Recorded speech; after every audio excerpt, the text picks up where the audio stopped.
What is it about the sun that has captivated humanity for millennia? Is it its life-giving warmth, its steady path across the sky, or the cosmic mystery of its origin? Across cultures and ages, the sun has been venerated as a divine presence, an eternal source of power and creation. The myths of the sun, Ra in Egypt, Sol in Norse lore, and the Sun Mother in Aboriginal Australian stories, reflect an intrinsic understanding of its significance, a recognition that science has not diminished, but deepened. Indeed, modern astrophysics reveals a profound truth. The sun is not just a star, it is a thread in a cosmic tapestry of creation and destruction, one that shapes the very essence of our existence. On the surface, the sun's importance is immediate and obvious. Its light and heat sustain life on Earth, maintaining temperatures that allow water to remain a liquid and enabling the complex interplay of ecosystems. Through photosynthesis, plants capture sunlight and transform it into chemical energy, forming the base of the food chain. Herbivores consume this energy, and carnivores consume the herbivores, completing a cycle of life powered entirely by solar energy. Without the sun, Earth would be an icy wasteland, incapable of supporting the rich diversity of life we know today. But the sun's influence extends far beyond its warming rays. Its very existence is tied to a cosmic lineage, a stellar ancestry that connects us to the earliest moments of the universe. The sun itself is a relatively young star, born around 4.6 billion years ago from a dense cloud of gas and dust. This stellar nursery collapsed under the force of gravity, its material compressing until the core became hot and dense enough to ignite nuclear fusion. The remaining matter coalesced into the planets, moons, and other bodies of the solar system. Our Earth, and all life upon it, emerged from this primordial material. Yet, the story does not end there. The gas and dust that formed the sun and its companions were not pristine. They were enriched by the ashes of previous stars. Our sun belongs to a class known as population 1 stars, characterized by their relatively high metallicity, a measure of elements heavier than hydrogen and helium. These elements, such as carbon, oxygen, and iron, are the products of nuclear fusion within earlier generations of stars. The sun's ancestors, population 2 stars, are older and less enriched, containing fewer heavy elements. These stars reside in the Milky Way's galactic halo, ancient clusters that offer a glimpse into the early history of our galaxy. Population 2 stars themselves were born from material created by an even earlier generation of stars, the elusive population 3 stars. These first stars formed from the pristine hydrogen and helium that emerged in the first minutes of the universe during the epoch of Big Bang nucleosynthesis. The population 3 stars were colossal, burning brightly but living brief, tumultuous lives. With no heavy elements to cool their cores, these stars reached immense sizes and temperatures, igniting fusion reactions that forged the first heavier elements.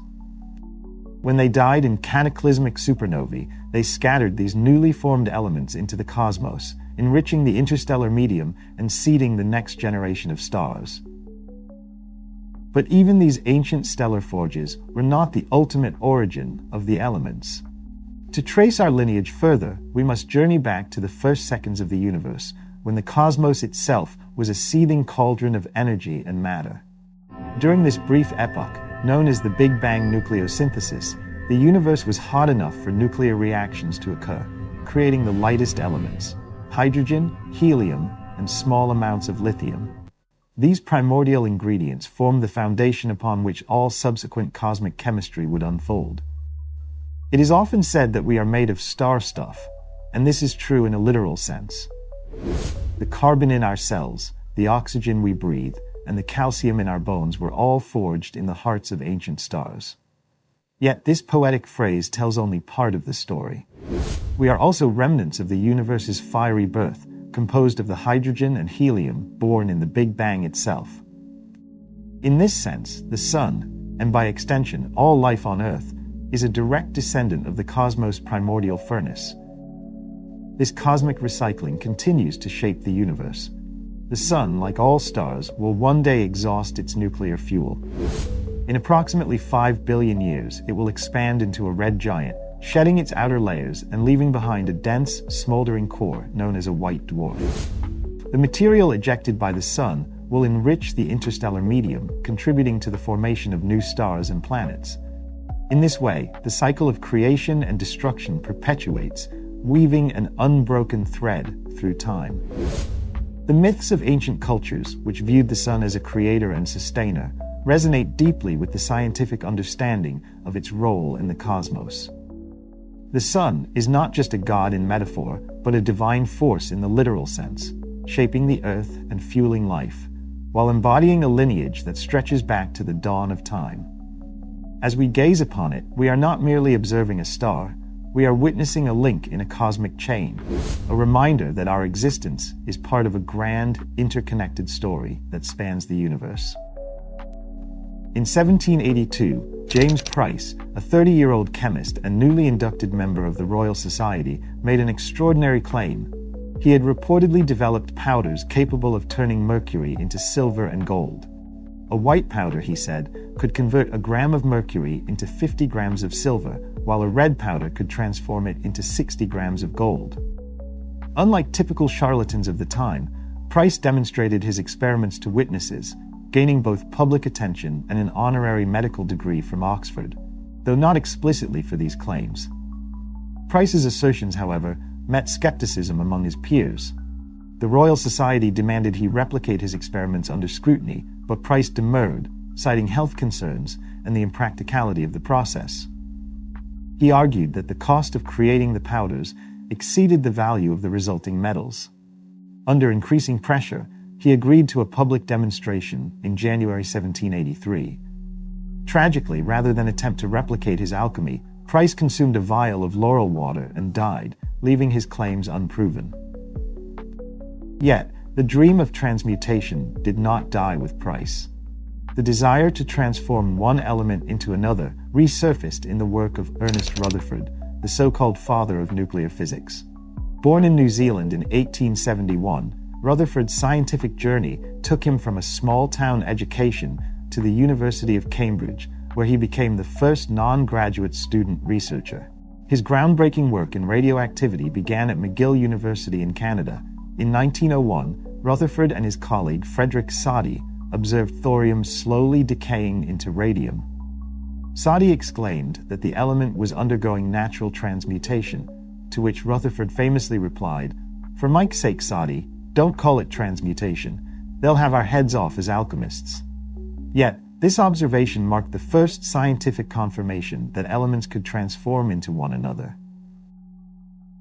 By the 1920s, Rutherford had demonstrated that bombarding nitrogen atoms with alpha particles produced hydrogen. His student, Patrick Blackett, captured this process in 1925 using a cloud chamber, providing definitive proof of element transmutation. Blackett's achievement was recognized with the Nobel Prize in Physics in 1948. Though far from the gold sought by ancient alchemists, this marked a milestone. Humanity had intentionally transformed one element into another. Rutherford later remarked that while modern methods could produce gold through the transmutation of platinum, the process was exceedingly inefficient and expensive. This ushered in an era where the subatomic world, composed of protons, neutrons, and electrons, became the focus of scientific exploration. Elements can change identity through radioactive decay, nuclear fission, or nuclear fusion. In radioactive decay, an unstable nucleus emits particles, transforming into a lighter element. Fission, often harnessed in nuclear power plants and weapons, involves splitting heavy nuclei into smaller fragments. Fusion, by contrast, combines lighter nuclei into heavier ones, releasing immense energy. Fusion lies at the heart of stars, including our Sun. The Sun's core reaches temperatures of 15 million degrees Celsius, where intense gravitational pressure enables hydrogen nuclei to overcome their electromagnetic repulsion and fuse into helium. This process releases energy that powers the Sun and produces heavier elements over time. On Earth, achieving fusion requires even higher temperatures, around 150 million degrees Celsius, due to the lack of stellar gravitational pressure. Despite these challenges, scientists continue to pursue nuclear fusion as a source of energy. Fusion offers the potential for a virtually limitless and clean energy supply, mirroring the processes that sustain stars and create the elements of the universe. It is a quest that connects humanity's ancient aspirations with cutting-edge science, seeking to harness the same forces that illuminate the cosmos. What powers the sun, and by extension, the countless stars that dot the cosmos? How does this process sustain such brilliance over billions of years? For centuries, these questions captivated humanity, and in 1920, English astronomer and physicist Arthur Eddington challenged his peers to reconsider their understanding of stellar energy. At the annual meeting of the British Association for the Advancement of Science in Cardiff, Eddington confronted the prevailing explanation: gravity. Scientists believed that the sun's immense heat originated from the gravitational collapse of gaseous matter. However, this theory failed to align with the known age of the Earth and the solar system, which were already measured in billions of years. By their calculations, the sun would have burned out after only 20 million years. Eddington dismissed this outdated hypothesis as an unburied corpse. Instead, Eddington proposed a groundbreaking idea: the sun's energy derived from subatomic processes. A star is drawing on some vast reservoir of energy by means unknown to us, he speculated, suggesting that deep within the sun, hydrogen was fusing into helium. This nuclear fusion not only explained the sun's longevity, but also hinted at the cosmic role of stars as factories of heavier elements, the building blocks of our world. Eddington estimated that such subatomic processes could sustain the sun for 15 billion years, a figure close to the modern understanding. This realization was not just a theoretical triumph, it carried profound implications for humanity. Eddington foresaw that nuclear fusion could be harnessed either for great benefit or catastrophic destruction. Over the next century, scientists pursued both paths, unlocking the secrets of stellar alchemy. One key to understanding fusion lies in the study of brown dwarfs, often referred to as failed stars. These celestial bodies, dim and elusive, occupy the boundary between gas giants like Jupiter and the smallest stars. Lacking sufficient mass to sustain the proton-proton fusion that powers true stars, brown dwarfs rely on a different form of nuclear fusion, the fusion of deuterium. Deuterium, an isotope of hydrogen, contains one proton and one neutron, making it slightly easier to fuse than protium. Deuterium's abundance varies. In Earth's seawater, there is approximately one deuterium nucleus for every 5,000 protium nuclei, while in Jupiter's atmosphere, the ratio drops to about 1 in 40,000. This natural abundance has inspired scientists to explore deuterium-based fusion as a potential energy source. Modern fusion research seeks to replicate these processes on Earth. One of the most promising approaches involves combining deuterium with tritium, another hydrogen isotope that contains two neutrons. This reaction produces helium-4 and releases a lone neutron, which carries 80% of the energy generated. In August 2021, researchers at the National Ignition Facility, NIFE, in California, achieved a milestone, fusing 200 micrograms of deuterium and tritium to produce an astonishing 10 quadrillion watts of power. Though the burst lasted only 100 trillionths of a second, it represented a record for energy efficiency in fusion reactions, with 70% of the input energy recovered. Despite this progress, significant challenges remain. For fusion to become a viable energy source, it must achieve two critical goals: producing more energy than it consumes and sustaining reactions for meaningful durations. Current methods, while impressive, fall short of these benchmarks. The International ITER project in France aims to address these hurdles by constructing a fusion reactor capable of producing 10 times the energy it consumes. Expected to activate in 2025, ITER represents humanity's most ambitious effort to harness fusion power. However, even ITER's success would not mark the end of the journey. Deuterium-tritium fusion, while relatively accessible, has limitations. The process generates neutrons, which complicate energy capture and pose safety challenges. Alternatives like helium-3 fusion offer cleaner byproducts, but require higher temperatures and rarer fuel. Helium-3 is believed to exist in significant quantities on the Moon, deposited over billions of years by solar winds. Mining this isotope could spark a new space race, further intertwining the quest for fusion with humanity's exploration of the cosmos. Fusion's potential extends far beyond energy generation. It mirrors the processes that sustain stars and create elements, linking humanity's scientific pursuits to the grand cycles of cosmic evolution. Before stars, supernovae, and even the first galaxies, there was a brief epoch when the entire universe acted as a fusion reactor. In those first moments after the Big Bang, nuclei fused in a searing crucible of energy, forging the lightest elements and setting the stage for everything that followed.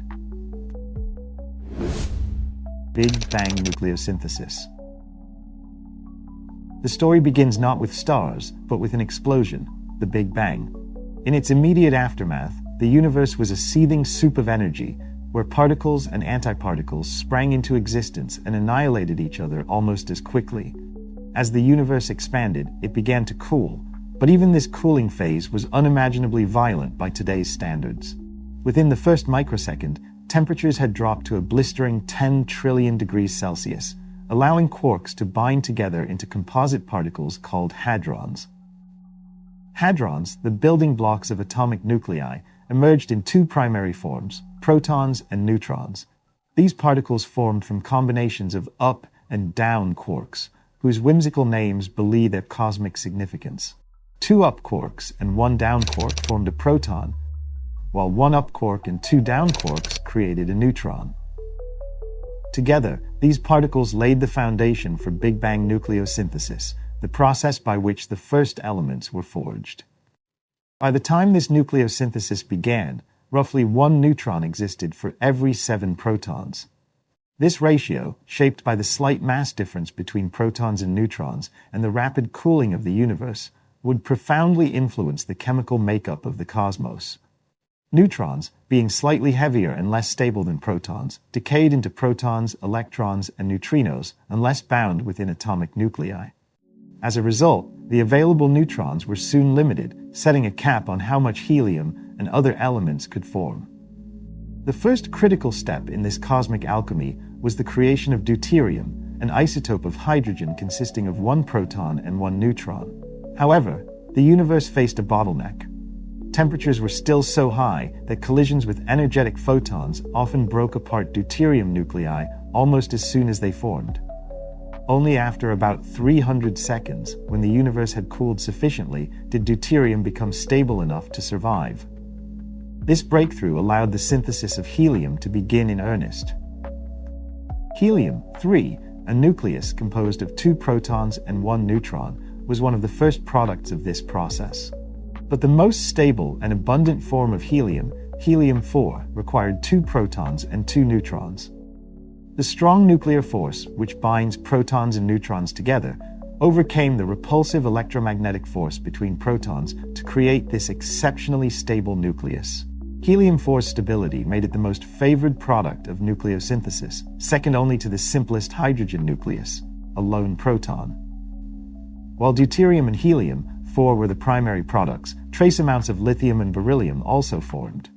Lithium-7 and beryllium-7 emerged in small quantities, but beryllium-7 quickly decayed into lithium-7. The absence of stable isotopes with 8 nucleons, combined with the rapidly cooling universe, prevented the formation of heavier elements. By the time the universe was 20 minutes old, nucleosynthesis had effectively ended, leaving behind a primordial composition of approximately 75% hydrogen, 25% helium, and a trace of lithium by mass. These were the only elements present in the early universe. Heavier elements, the carbon in our cells, the oxygen we breathe, the iron in our blood, would have to wait for the first stars to form. These population 3 stars, composed almost entirely of hydrogen and helium, ignited the next chapter of cosmic evolution. Through nuclear fusion in their cores, these stars forged new elements, and in their deaths, seeded the universe with the materials necessary for planets, life, and complexity. Yet, even the pristine simplicity of the early universe holds mysteries. In 2013, astronomers made a puzzling measurement that seemed to challenge our understanding of Big Bang nucleosynthesis. By studying ancient stars and comparing their chemical compositions to theoretical predictions, They uncovered discrepancies in the observed abundances of certain elements. These anomalies suggest that the early universe may still hold secrets, forcing scientists to refine their models and search for new answers. The story of Big Bang nucleosynthesis is not just a tale of the universe's infancy, it is the foundation of everything we see around us. From the smallest atom to the largest galaxy, the legacy of those first moments continues to shape the cosmos. In understanding it, we come closer to unraveling the ultimate origins of matter and the universe itself. The cosmological lithium problem. What happens when our understanding of the universe doesn't align with the evidence we observe? What if one star could challenge the very framework of cosmic history? These questions come into sharp focus when we consider HD 140283, popularly known as Methuselah, a star whose age once appeared to exceed that of the universe itself. Methuselah, located a mere 109 light-years away in our galactic neighborhood, initially baffled astronomers with an estimated age of 14.5 billion years. This figure, greater than the universe's age of 13.8 billion years, seemed impossible. Yet upon closer examination, uncertainties in measurements revealed the true story.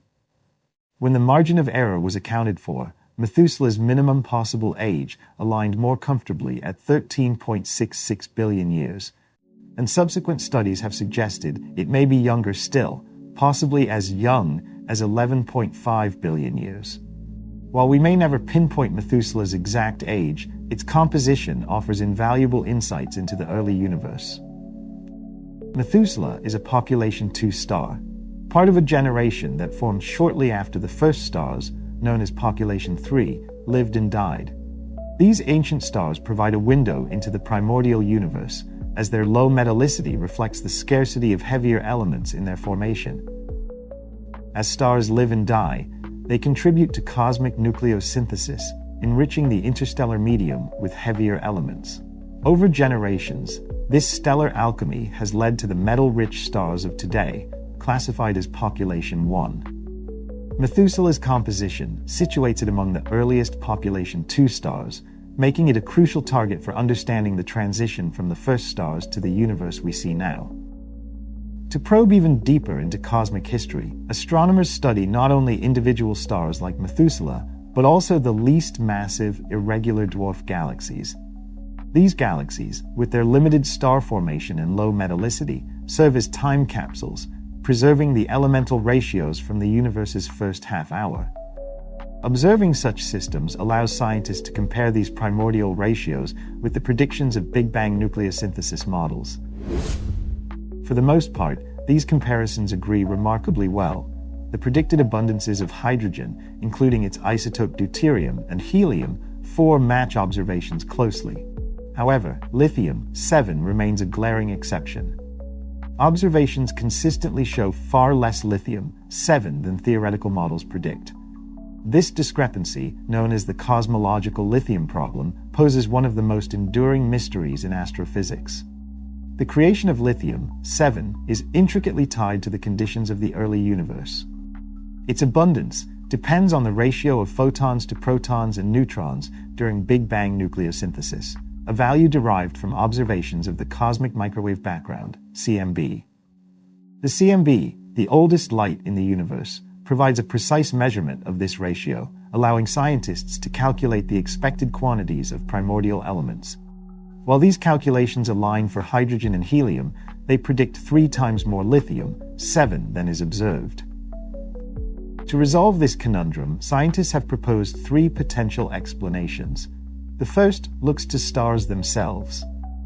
Observations of stellar atmospheres provide indirect measurements of lithium-7, but stars are adept at destroying lithium through fusion processes.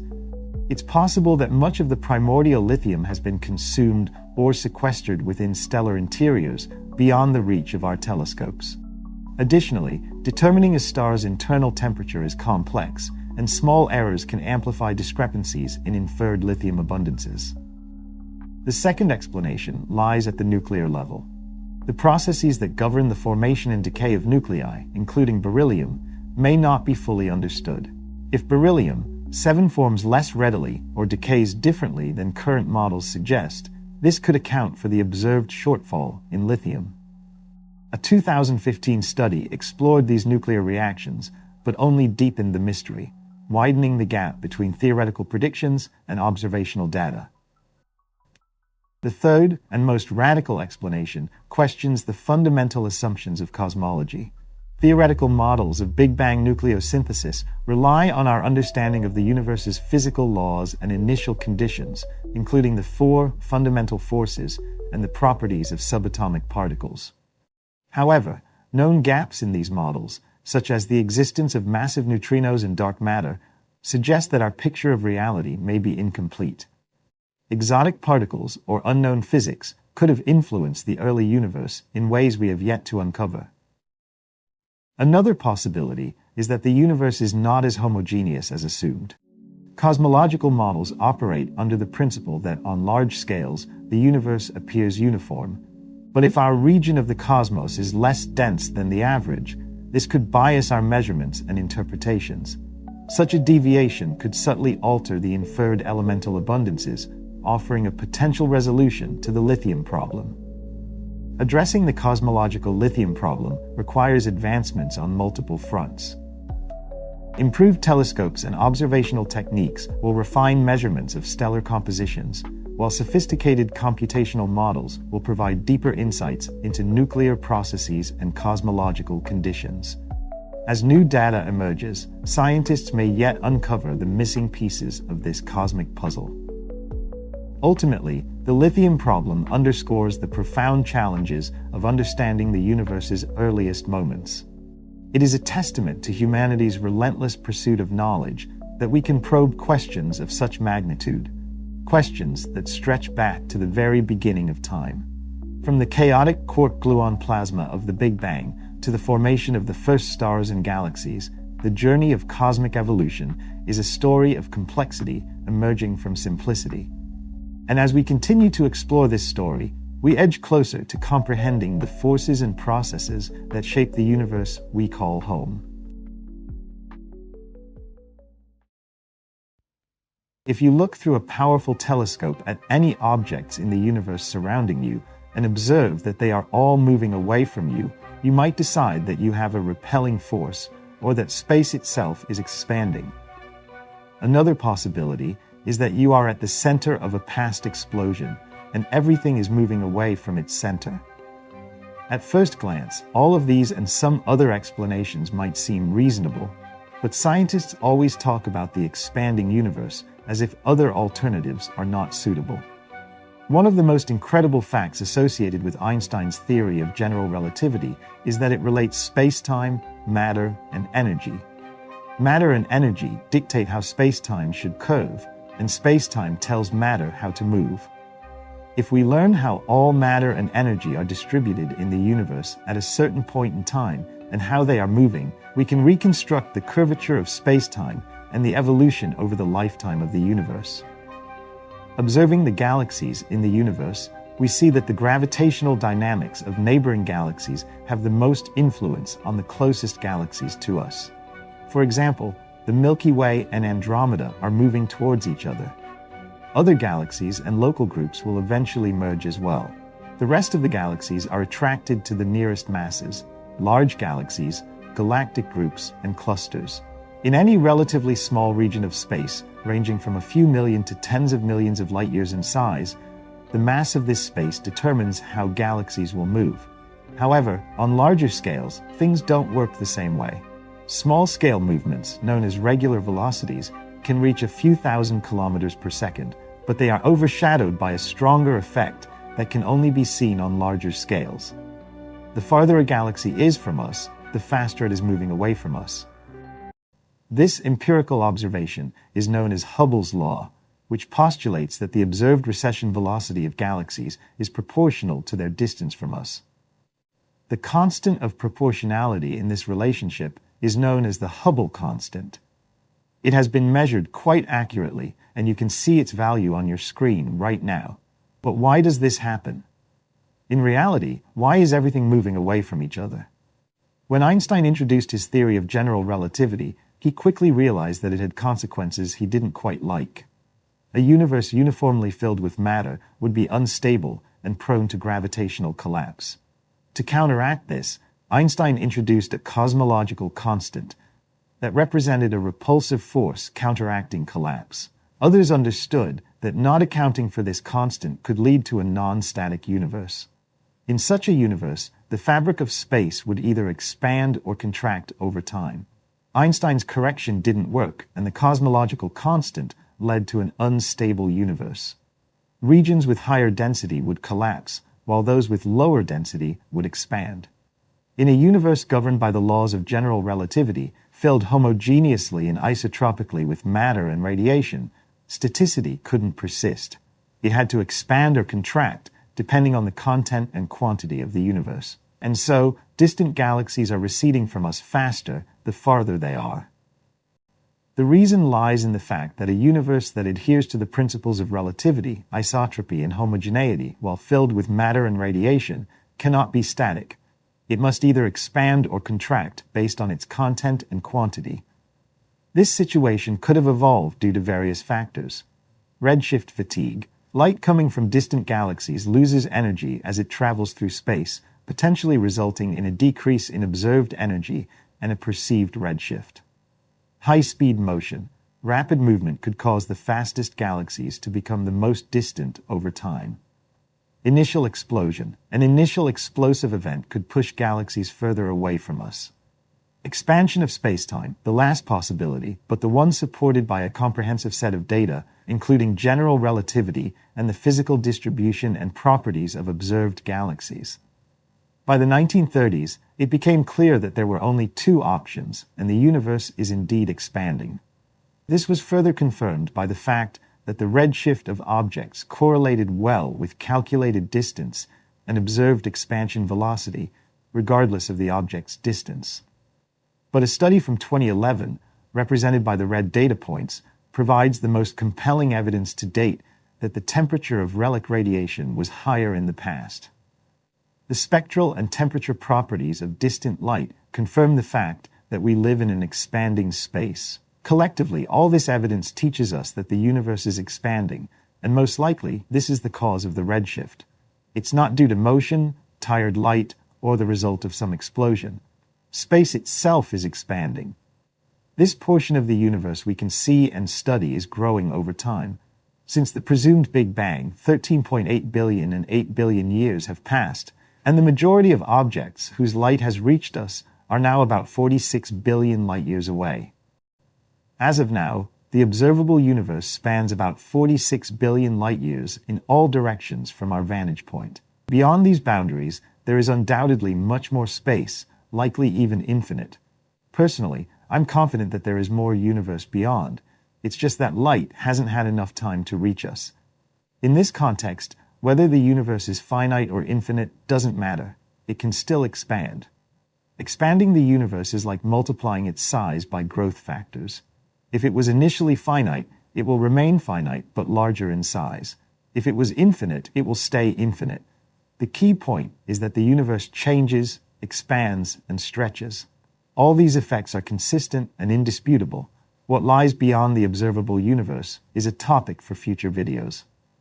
However, when we talk about distances in the universe, we sometimes find ourselves in a state of shock because our minds can't fathom just how immense those distances are. For example, consider a distance of 10 million light-years. But what if I tell you that the diameter of the universe is about 93 billion light-years from our perspective? The observable universe can roughly be imagined as a sphere with an observer at the center. If you were to observe in any direction, the farthest point you could see would be around 46 billion light-years away. In terms of diameter, this figure adds up to 93 billion light-years. However, if we delve into the age of the universe, this number would be much less than 93 billion. So let's try to understand today how this came to be. To answer this question, let's consider when we say that an object is at a distance of 13 billion light-years from Earth. What do we mean? Is it the current distance to the object, that is, how far it is now when the light from the object started traveling toward us? Or is it the distance that light has traveled?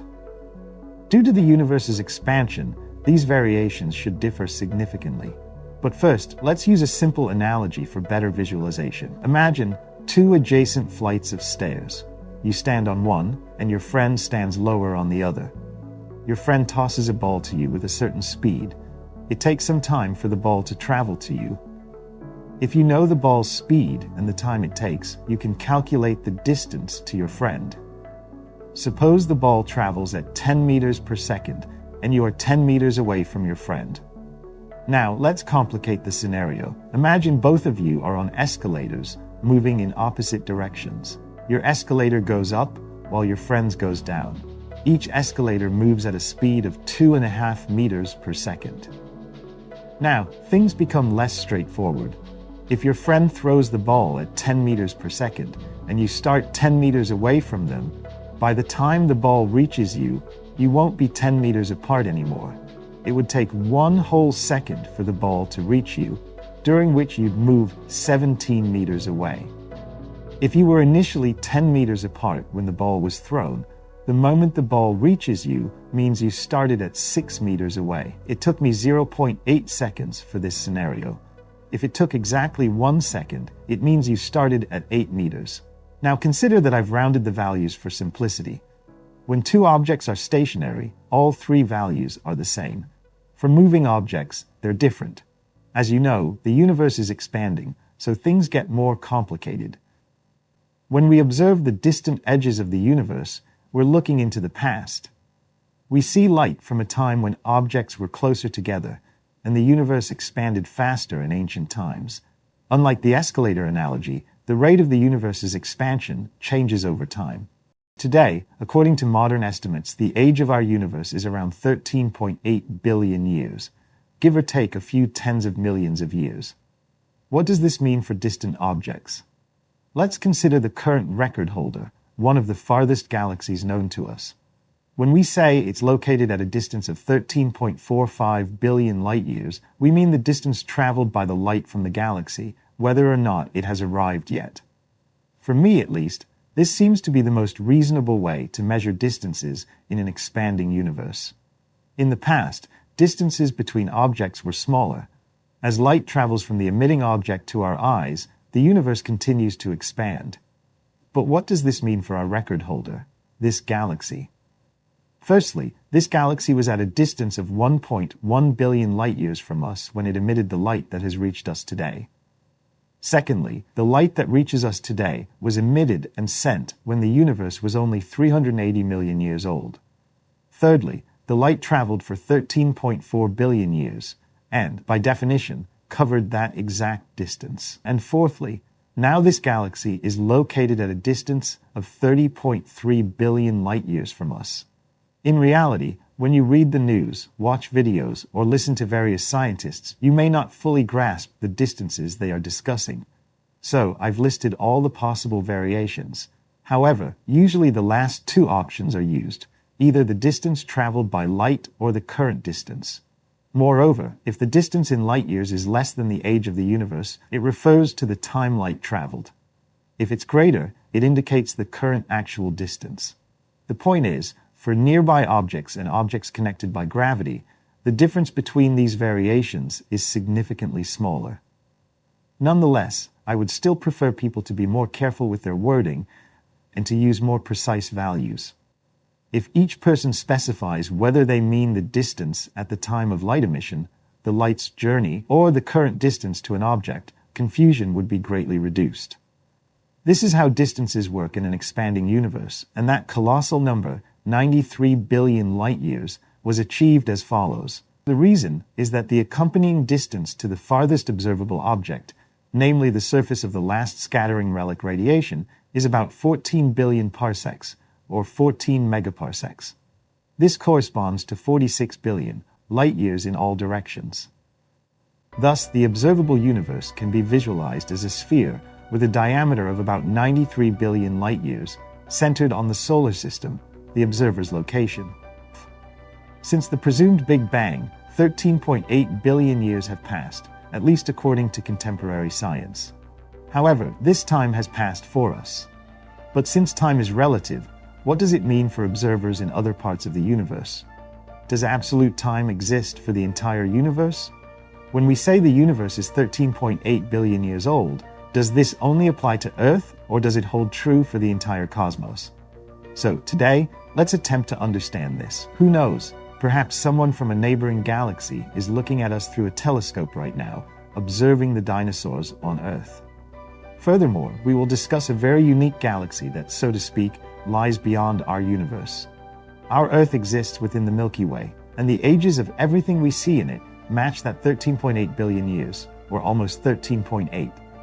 This age of planets, stars, and other sources of light visible in the night sky doesn't align with our own, because as you know, the speed of light is constant.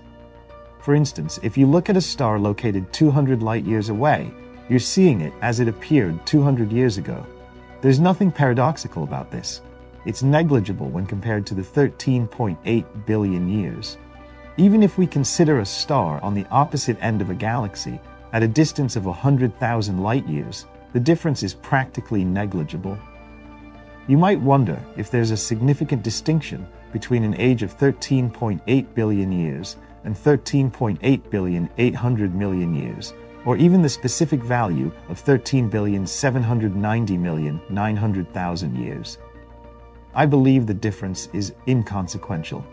However, if we consider other galaxies that are very distant from us, a completely different story emerges.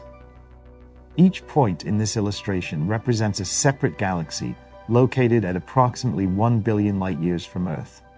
Galaxies within this structure have ages of 12 billion and 8 billion years, while the most remote galaxies are even younger. As we look farther and farther, we find galaxies that existed when the universe was less than 1 billion years old, with its age being only a small percentage of what it is today. With powerful telescopes, you could potentially see individual stars with very low heavy element content. At that time, over 99% of atoms were composed of just hydrogen and helium. Carbon, oxygen, silicon, phosphorus, iron, and other elements necessary for constructing the universe were scarce. This would result in a lack of rocky planets, organic molecules, and the chance for life. When we observe galaxies in their original state, we are essentially peering into the past. Yet, there's a crucial point to note. We aren't seeing galaxies as they are today. Rather, we are observing them from our perspective, looking into the past. For someone on a distant star or in a galaxy tens of light years away, they would see our past. If they were 100 light years away, Earth wouldn't have signs of nuclear bombs. We wouldn't have invented computers, ventured into space, or developed television broadcasts. For someone in a galaxy a billion light years away, our sun would appear younger and dimmer. Earth would only have single-celled organisms. What's even more astounding is that for observers in the most distant visible galaxies, not only would our Earth and Sun not exist, but our entire galaxy wouldn't either. We'd be a collection of large gas clouds slowly coming together into spiral arms, which would eventually give birth to our home.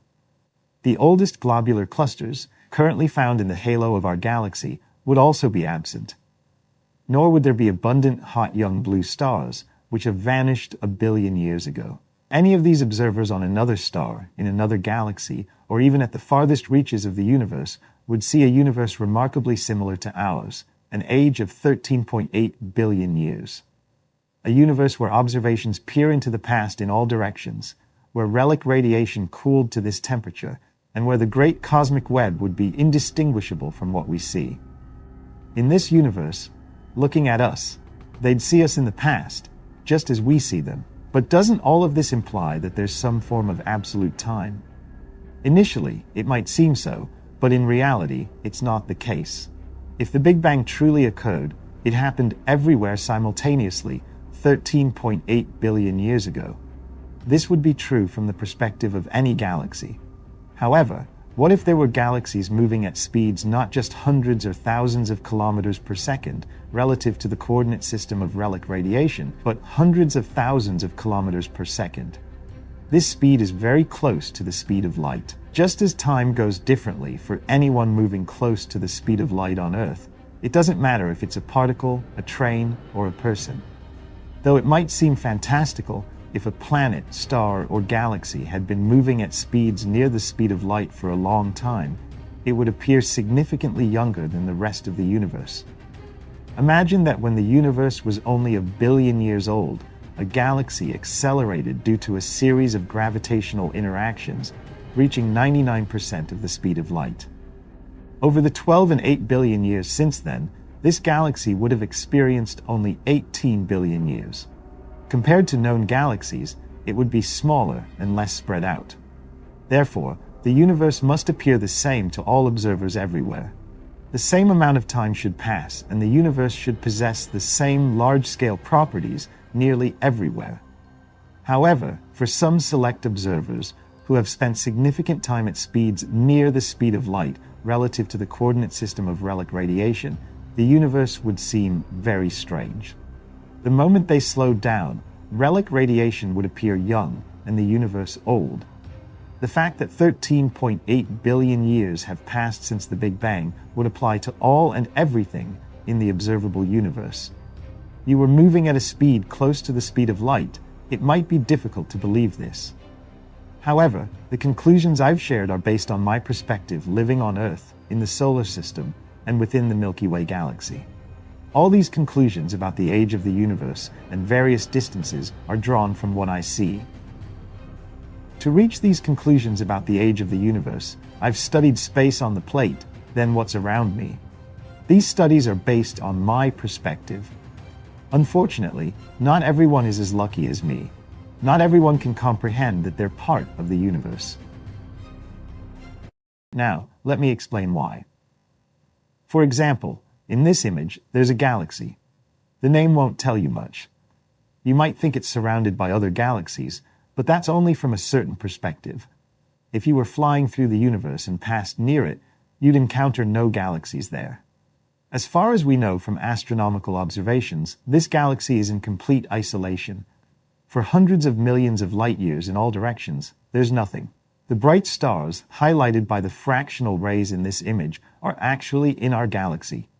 This ultra-distant galaxy is much larger and brighter than our Milky Way. It contains 10 times more stars. Behind it lies an even more distant background of galaxies. This background accompanies similar images taken in all directions of the Earth's sky. This galaxy is located in the Pisces constellation. The density of matter in the space surrounding it is about 1 atom per cubic meter. Unlike most galaxies, which are situated along galactic filaments, it's in cosmic voids, empty spaces between them. This galaxy is so isolated that if our Milky Way were in its place, we wouldn't have known about the existence of other galaxies until the 1960s, when powerful telescopes emerged. Now imagine where we'd be if we were at Shocky or the Hooke. The Hooke telescope, used by Edwin Hubble for his research, became operational in 1917. In the 1920s, 30s, 40s, and 50s, we wouldn't have found anything near this galaxy if we lived there. Our searches would have been halted. In that case, we might conclude that our galaxy is the only one in the universe. And indeed, it's amazing that in dark nights, the universe opens up to us. This makes you marvel at how unusual our galaxy's position in the universe is. It also highlights the incorrect assumptions we can make. Having only one point of view can make it hard to understand our true place in this universe. Similarly, a point of view about the birth of the universe can lead us astray, preventing us from truly understanding how everything came into being. Therefore, it's important to consider the universe from different perspectives. In reality, this will be a continuation of this video, and we'll talk about whether it's possible to deceive space and time, and whether it's possible, purely through scientific means, to find oneself between the past and the future, or even in the same moment of time. This illustration represents our cosmic history from the Big Bang to the present day, within the context of an expanding universe. The Big Bang was preceded by a state of cosmic inflation. However, the idea that there had to be a singularity before that is dreadfully outdated. Almost everyone has heard of the Big Bang, but if you were to ask different people, from laymen to cosmologists, to complete the sentence, "In the beginning, there was," you'd receive a multitude of different answers. One of the most common responses is a singularity, which refers to the moment when all the matter and energy of the universe were concentrated into a single point. The temperature, density, and energy would have been infinitely large. This idea could imply the infection of space and time. However, this picture is not just untrue, it's likely been outdated for about 40 years. We are quite confident that there was no singularity associated with the hot Big Bang. Space and time might not have had a moment of origin at all. Let's not rush to make hasty conclusions. Instead, let's explore what we already know on this matter and, most importantly, where this knowledge comes from. Astronomical observations conducted with various telescopes allow us to examine some of the most distant galaxies we have ever seen, many of which are at unreachable distances for us. As we look farther and farther, we discover that the most distant galaxies are moving away from us at an ever-increasing speed, thanks to the expansion of the universe. Today's universe is filled with galaxies in all directions and at various distances. On average, the farther a galaxy is from us, the faster it moves away. This is not due to the galaxies actually moving within their local cosmos. The expansion of space itself is responsible for this phenomenon. This prediction was one of the unusual results derived from the theory of general relativity by Soviet physicist Alexander Friedmann. Edwin Hubble's observations confirmed it. This means that over time, matter in the universe becomes more spread out and less dense as the volume of the universe increases. This also implies that in the past, the universe was denser, hotter, and more uniform. Extrapolating backward in time, we arrive at early, hotter, denser states. But does all of this lead to singularities where the laws of physics break down?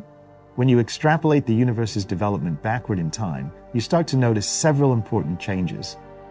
In particular, you'll reach an era where gravity didn't have enough time to form sufficiently large clumps of matter for stars and galaxies to form. Then, you'll arrive at a point where the universe was so hot that it couldn't even form neutral atoms. Beyond that, there will be a state where atomic nuclei themselves break apart. Then, you'll witness the spontaneous appearance of pairs of matter and antimatter particles, and then you'll see where individual protons and neutrons will decay into quarks and gluons. The thing is, regular physics, including the moment of the universe's beginning, breaks down in a singularity. However, achieving an infinitely hot and dense state has its consequences, many of which, unfortunately, are not confirmed by observations. Each step represents a universe that's progressively younger, smaller, denser, and hotter. Continuing this extrapolation, we see that the densities and temperatures increase to infinite values at the moment when all the matter and energy of the universe were contained in a single point, a singularity. However, the hot Big Bang, as initially thought, wasn't just a hot, dense, and expanding state. The moment when all the laws of physics ceased to work was the birth of space and time. It's a way to suddenly make the entire universe appear out of nothing. It was the original act of creation. The singularity is associated with the Big Bang, but if everything happened as described, and the universe in the past had infinitely high temperatures, there would be certain obvious signs observable even today. However, for now, let me remind you what fluctuations are. Fluctuations are oscillations, meaning any random deviation from a certain value. In the context of the Big Bang, there would be temperature fluctuations of enormous amplitudes, temperature fluctuations that would be limited by the speed of light. They would only occur on scales not larger than the cosmic horizon. Relics of high-energy cosmic materials, such as magnetic monopoles, should have remained, but temperature fluctuations don't exceed 1 part in 1,000, which is 1,000 times smaller than what the singularity-based Big Bang predicts. Fluctuations larger than the horizon have been confirmed by various satellites, but the constraints on the existence of magnetic monopoles and other relics of ultra-high energy are extremely strong. The absence of their presence has serious consequences.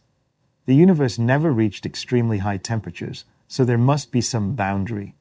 We can't extrapolate back infinitely far to a hot, dense state with infinitely high temperature. Moreover, there's a limitation on how far we can go while accurately describing our universe.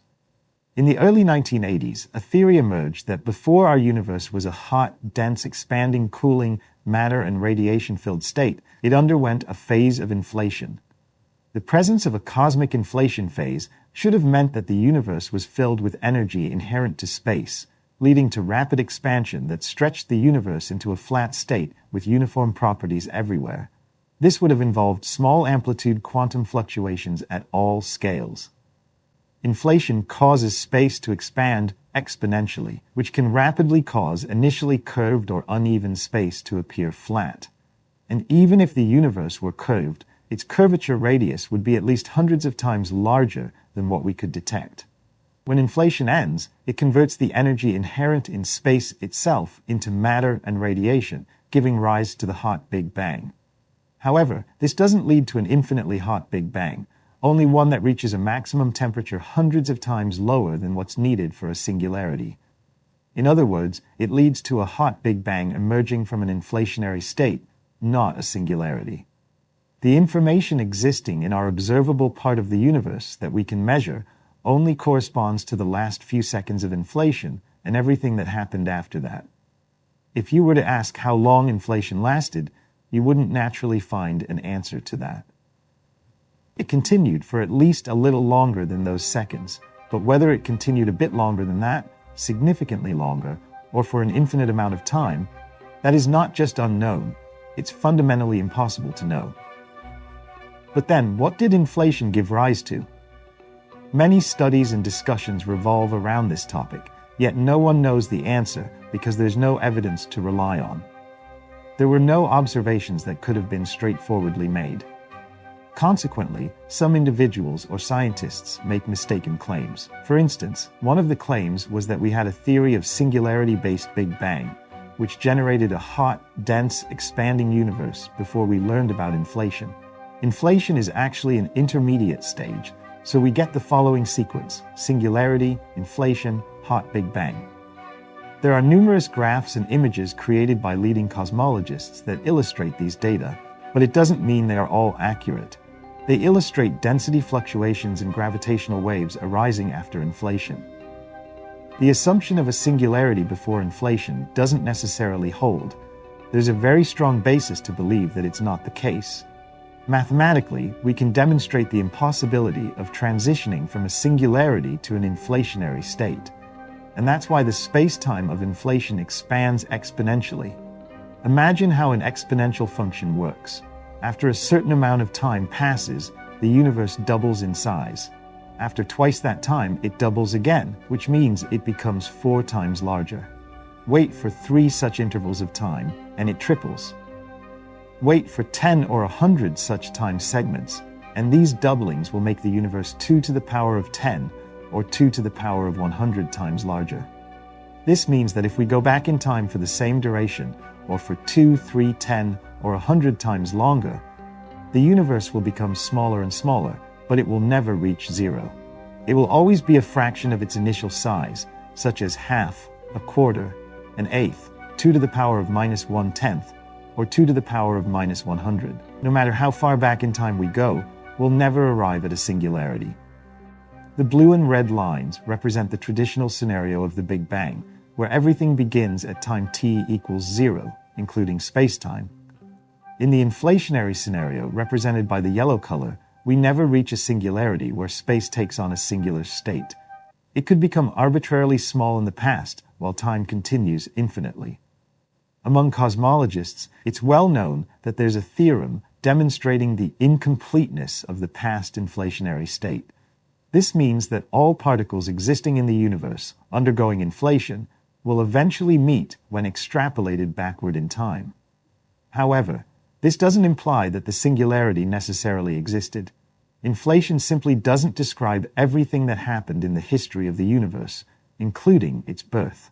It is also known that inflation cannot arise from a singular state, as the region undergoing inflation must always start with a finite size of space-time fluctuations on a quantum scale during inflation, which stretch across the entire universe and give rise to imperfections in density and gravitational waves. However, whether inflation emerged from a singularity or not is unknown. So every time you see a diagram, article, or history about the singularity of the Big Bang that existed before inflation, know that you are dealing with outdated scientific facts. The idea of the singularity of the Big Bang lost its relevance as soon as we understood that there was another state before the hot and dense state of the Big Bang, cosmic inflation, which likely prepared and initiated the Big Bang itself at the very beginning of space and time. Possibly, a singularity from which inflation emerged existed, but there is no guarantee. In science, there are things that can be checked, measured, predicted, confirmed, or refuted. For instance, inflation giving rise to the hot Big Bang is substantiated. Everything else is merely idle speculation. Therefore, to understand how our universe was born, it's worth considering all possible scenarios of events. If you ask any scientist if the universe has a boundary, you will likely receive an ambiguous answer, because on one hand, the universe has an end from our perspective, particularly in terms of observations. This is known as the observable universe. But if we look at science from a different angle, we understand that our universe is expanding with acceleration, thus there cannot be any limitations. You will get approximately this answer, but only with detailed arguments, formulas, and explanations of why everything is the way it is in this world. It's known that due to the expansion of the universe, there exists an event horizon beyond which we cannot penetrate. We are witnesses to the fact that there is at least one intelligent life form. Believing whether we are alone or if there is someone else out there is a personal matter for each individual. However, let's imagine that in a distant galaxy there is another civilization, and naturally the event horizon for them is of the same size. And from their point of view, they could observe those parts of the universe that are beyond our horizon. Roughly speaking, they know what is unknown to us.